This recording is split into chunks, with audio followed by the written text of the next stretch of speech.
Hello friends, welcome to our YouTube channel. आज हम बात करेंगे चाणक्य नीति।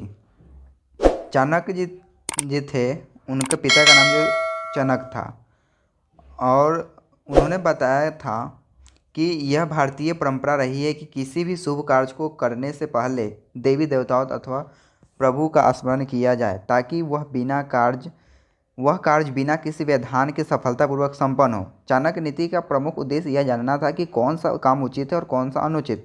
आचार्य चाणक्य ने प्राचीन भारतीय नीति शास्त्र में बताए गए नियमों के अनुसार ही लिखा है। यह पूर्व अनुभवों का सार है। उनका कहना है कि लोग इसे पढ़कर अपने कर्तव्यों और अकर्तव्यों की भली प्रकार ज्ञान प्राप्त कर सकेंगे। समसामयिक राजनीति के ज्ञान में मनुष्य अपनी बुद्धि का पुट देकर समय के अनुसार अच्छाई और बुराई में भेद कर सकता है। सबसे पहले चाणक्य ने संघ के महत्व पर प्रकाश डालते हुए यह बताया कि दुष्ट लोगों के संसर्ग से बुद्धिमान मनुष्य को दुख उठाना पड़ता है।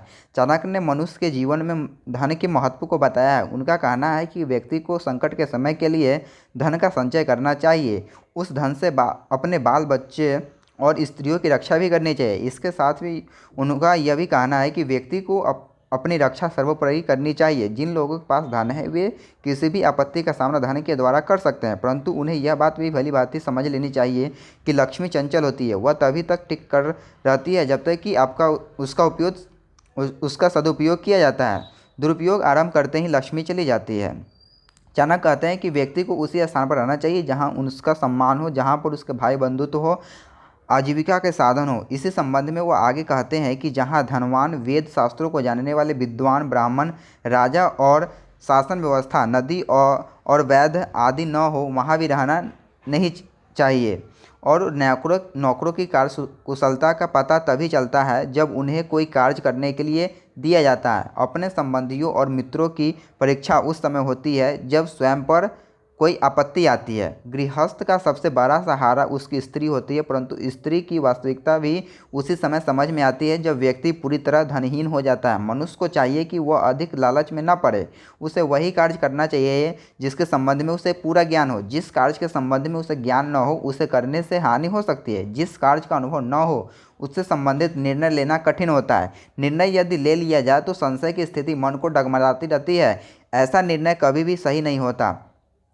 मन यदि संशय में हो तो वह रास्ते से भटकाता ही नहीं, गहरे और अंधेरे गड्ढे में फेंकता है। यदि आप ऐसे व्यवसायियों का जीवन देखें जिन्होंने अपने क्षेत्र में ऊंचाइयों को छुआ, तो आप पाएंगे कि उन्होंने अपने काम को समझने के लिए किसी दूसरे अनुभवी व्यक्तियों के नीचे काम किया है। किताबी और व्यवहारिक जानकारी के जमीन आसमान का अंतर होता है। विवाह के संदर्भ में चाणक्य कुल के भेदभाव की बात नहीं मानी है। उनका कहना है कि नीचे कुल में उत्पन्न कन्या भी यदि अच्छे गुण से युक्त है तो उससे विवाह करने में कोई हानि नहीं है। जिन पर विश्वास नहीं करना चाहिए उनके बारे में आचार्य जी का कथन है कि शेर और बाघ आदि तेज पंजों वाले जानवरों से दूर रहना चाहिए। ऐसी नदियों के आसपास भी नहीं रहना चाहिए जिसके किनारे कच्चे हो और जो बरसात के दिनों में लंबे चौड़े मैदान में फैल जाती है। इसी प्रकार लंबे सींग वाले सार आदि पशुओं से अपना बचाव रखना चाहिए। जिसके पास कोई हथियार है उसका भी कभी विश्वास नहीं करनी चाहिए।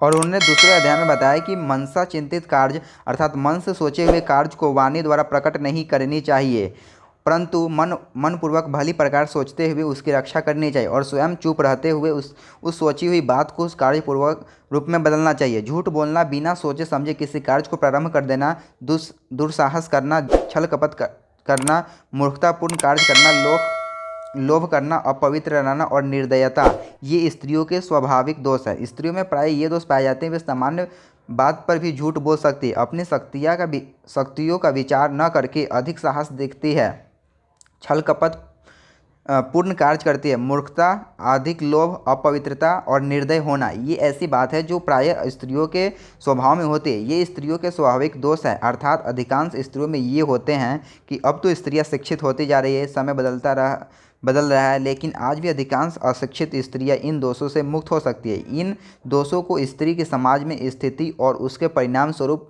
बने उनके मनोविज्ञान के संदर्भ में देखनी चाहिए। भोजन के लिए अच्छे पदार्थों का प्राप्त होना, उन्हें खाकर पचाने की शक्ति होना, सुंदर स्त्री का मिलना, उसके उपभोग के लिए कार्य शक्ति होना, धन के साथ साथ दान देने की इच्छा होना, ये बातें मनुष्य को किसी महान तप के कारण प्राप्त होती है। भोजन में अच्छी वस्तुओं की कामना सभी करते हैं, परंतु उनका प्राप्त होना और उसे पचाने की शक्ति होना भी आवश्यक है। प्रत्येक व्यक्ति चाहता है कि उसकी पत्नी सुंदर हो, परंतु उसके उपभोग के लिए व्यक्ति में काम शक्ति भी होनी चाहिए। प्रत्येक व्यक्ति चाहता है कि उसके पास धन हो, परंतु धन प्राप्ति के कितने दिन ऐसे लोग हैं, धन प्राप्ति के बाद कितने ऐसे लोग हैं जो उसका सदुपयोग कर पाते हैं। धन का सदुपयोग दान में ही अच्छे जीवन संगनी, शारीरिक शक्ति, पौरुष एवं निरोगता, धन और वक्त, जरूरत पर किसी के काम आने की प्रवृत्ति आदि पुनर्जन्मों में किन्हीं शुभ कर्मों द्वारा प्राप्त होते हैं। तपस्या फलम का अर्थ है कठोर श्रम और आत्मसंयम। जिसका बेटा वश में रहता है, पत्नी पति की इच्छा के अनुरूप कार्य करती है, और जो व्यक्ति धन के कारण पूरी तरह संतुष्ट है, उसके लिए पृथ्वी ही स्वर्ग के समान है। प्रत्येक व्यक्ति संसार में सुखी रहना चाहता है, यही तो स्वर्ग है। स्वर्ग में भी सभी प्रकार के सुखों का उपभोग करने की कल्पना की गई है। इस बारे में चाणक्य जी कहते हैं कि जिसका पुत्र वश में है, स्त्री जिसकी इच्छा के अनुसार कार्य करती है, जो अपने कमाए धन से संतुष्ट है, जिसे लोभ, लालच और अधिक कमाने की चाह नहीं है, ऐसे मनुष्य के लिए किसी अन्य प्रकार की स्वर्ग की कल्पना करना व्यर्थ है। स्वर्ग तो वह जाना चाहेगा जो यहाँ दुखी हो। पुत्र उन्हें ही कहा जा सकता है जो पिता के भक्त होते हैं। पिता भी वही है जो पुत्रों का पालन पोषण करता है। इसी प्रकार मित्र भी वही है जिस पर विश्वास किया जा सकता है, और भार्या अर्थात पत्नी भी वही है जिससे सुख की प्राप्ति होती है। चाणक्य का मानना है कि वही गृहस्थ सुखी है जिसकी संतान उसके वश में है, उसकी आज्ञा का पालन करता है।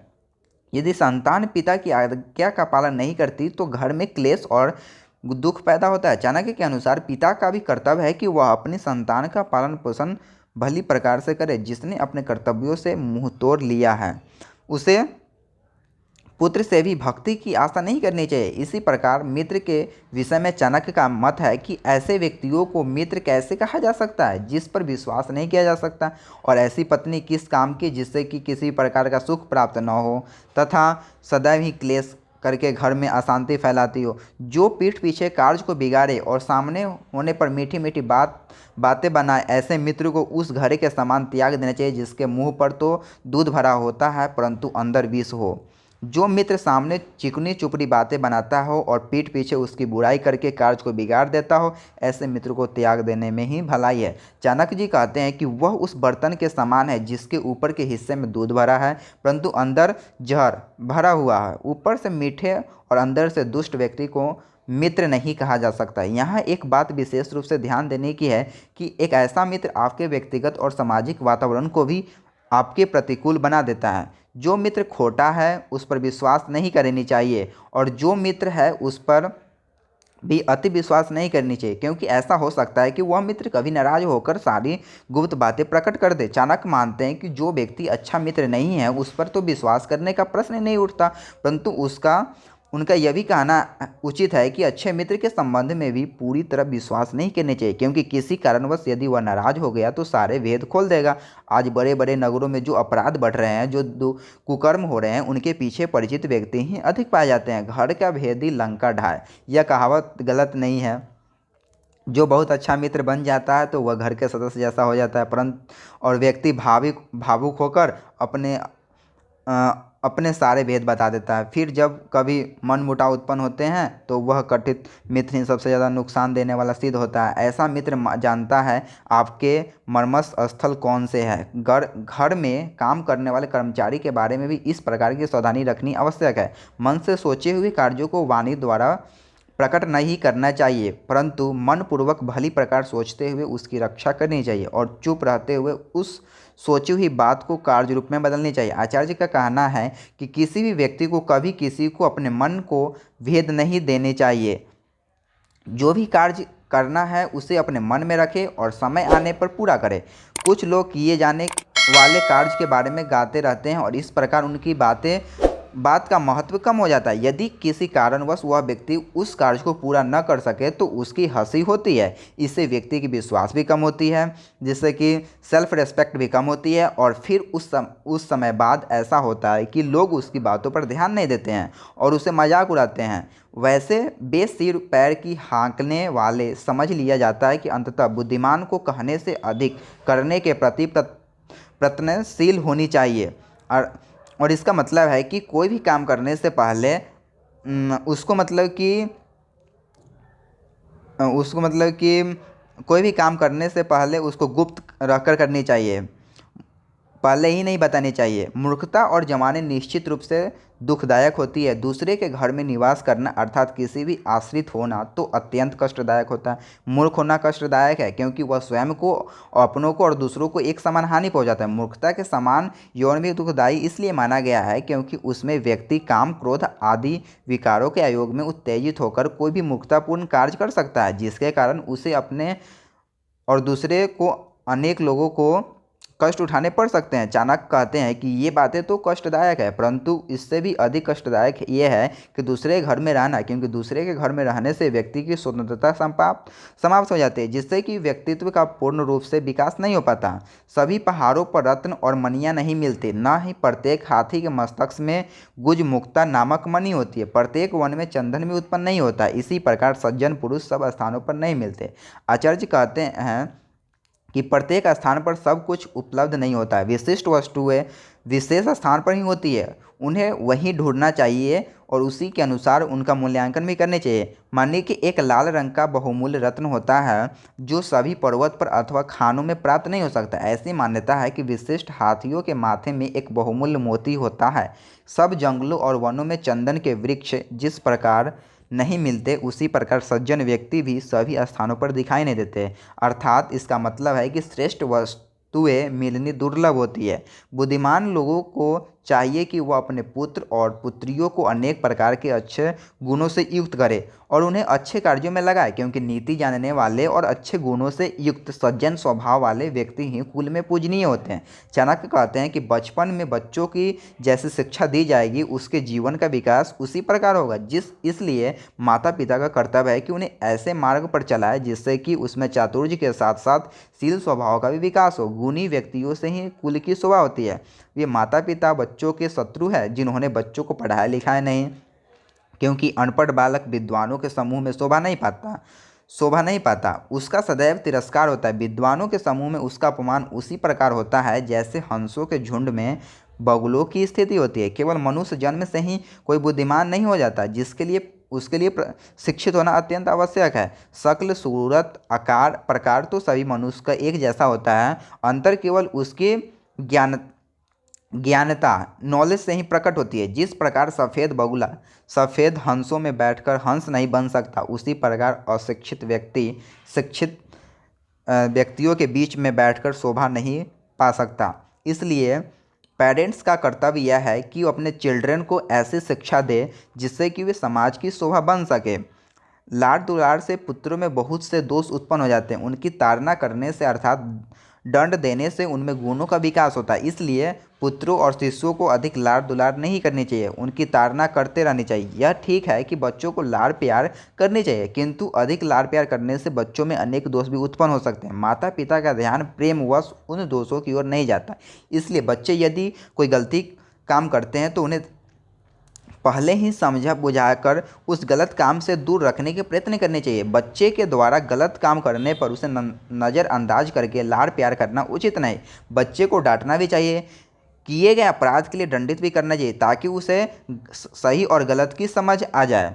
व्यक्ति को एक वेद मंत्र का अध्ययन, चिंतन और मनन करनी चाहिए। जिसके वह पूरे मंत्र का चिंतन मनन नहीं कर सकता तो उसके आधे अथवा उसके एक भाग का, और यदि एक भाग का भी नहीं तो एक अक्षर का ही एवरीडे अध्ययन करे। ऐसी नीति शास्त्र का आदेश है कि अपने दिन का व्यर्थ न जाने दे। अध्ययन आदि अच्छे कार्यों को करते हुए अपने दिन को सार्थक बनाने का प्रयत्न करें। चाणक्य कहते हैं कि मनुष्य जब जन्म बड़े भाग से मिलता है मनुष्य में, तो इसलिए उसे व्यर्थ नहीं जाने देने चाहिए। व्यक्ति को चाहिए कि वह अपना समय, अपना दिन वेदादि शास्त्रों से अध्ययन में ही बिताए और अपने उसके साथ साथ दान आदि अच्छे कार्य भी करे। मनुष्य महान पुरुषों की विशेषताओं का वर्णन करते हुए उन्होंने कहा है कि श्रेष्ठ ग्रंथों का अध्ययन करना उनका व्यसन होता है। पत्नी की बिछुड़ना, अपने बंधु बंधुओं से अपमानित होना, कर्ज चढ़े रहना, दुष्ट अथवा बुरे मालिक की सेवा में रहना, निर्धन बने रहना, दुष्ट लोगों और स्वार्थियों की सभा अथवा समाज में रहना, ये सब बातें हैं कि जो बिना अग्नि के शरीर को हर समय जलाती रहती है। सज्जन लोग अपनी पत्नी के वियोग को सहन नहीं कर सकते। यदि वे अपने भाई बंधु उनका अपमान अथवा निरादर करते हैं तो वह उसे भी नहीं भुला सकते। जो व्यक्ति कर्जे से दबा है उसे हर समय कर्ज न उतार पाने का दुख रहता है। दुष्ट राजा और अथवा मालिक की सेवा में रहने वाला नौकर भी हर समय दुखी रहता है। निर्धनता तो ऐसी अभिशाप है जैसे मनुष्य सोते हैं और उठते बैठते रहते हैं, कभी भुला ना पाते। उसे अपने स्वजनों और समाज के बारे में अपमानित होना पड़ता है। अपमान का कष्ट मृत्यु के समान है। ये सब बातें ऐसी है जिसके बिना आग के ही व्यक्ति अंदर ही अंदर जलता रहता है। जीते जी चिता का अनुभव करने की स्थिति है। इस अध्याय के प्रारंभ में उन्होंने बताए हैं कि देखा जाए तो दोष तो सभी में होता है। कुछ के पास अनेक पदार्थ होते हैं परंतु वे या तो उनका उपभोग नहीं करना जानते अथवा उनमें उपभोग की शक्ति नहीं होती। इस अध्याय में यह भी बताया गया है कि कौन सा परिवार सुखी रहता है। सुख उसी परिवार को प्राप्त होता है जहाँ सब एक दूसरे को सम्मान करते हैं, एक दूसरे को श्रद्धा में रखते हैं, अर्थात पुत्र को पिता और पिता को पुत्र का ध्यान रखना चाहिए। यह संसार बड़ा विचित्र है। कुछ लोग ऐसे भी होते हैं जो सामने तो मीठी बात करते हैं परंतु पीठ पीछे बुराइयां करते हैं। ऐसे लोगों से बचने चाहिए। चाणक्य तो यहाँ तक कहते हैं कि मन से सोची हुई बात का वाणी से भी उल्लेख नहीं करनी चाहिए, अर्थात अपना रहस्य अपने मित्र को भी नहीं बतानी चाहिए। मूर्खता तो कष्टदायक होती ही है। जवानी और दूसरे घर में आश्रित होकर रहना भी भारी दुख देने वाला ही होता है। उसके साथ यह भी ध्यान में रखनी चाहिए कि श्रेष्ठ और उत्तम वस्तुएं तथा सज्जन लोग सब स्थानों पर प्राप्त नहीं होते। चाणक्य ने बार बार इस बात पर जोर दिया कि माता पिता को चाहिए कि वे अपनी संतान को गुणवान बनाएं, उनका ध्यान रखें और उन्हें बिगाड़ने पर न दे। आचार्य कहते हैं कि व्यक्ति को चाहिए कि वह अपना समय सार्थक बनाए, अच्छा कार्य करे। इसके साथ उनका कहना है कि सब लोग को अपना कार्य अर्थात कर्तव्य पूरी करनी चाहिए। कौटिल्य ने मनुष्य को बार बार सचेत किया है कि उसे वास्तविकता समझनी चाहिए, गलत फहमी में नहीं रहनी चाहिए। उन्हें यह ज्ञात होनी चाहिए कि वेश्या का एक प्रेम एक धोखा है, इसलिए उसे इस प्रकार की स्त्रियों तथा दुष्ट पुरुषों से बचनी चाहिए। उसे चाहिए कि वह प्रेम और मित्रता अपने बराबर वाले से ही रखे। Thank you friends. इन्होंने यही बताई है सेकंड अध्याय में। और यदि हमारे वीडियो पसंद आए तो लाइक शेयर एंड सब्सक्राइब करें। Thank you. Thanks again.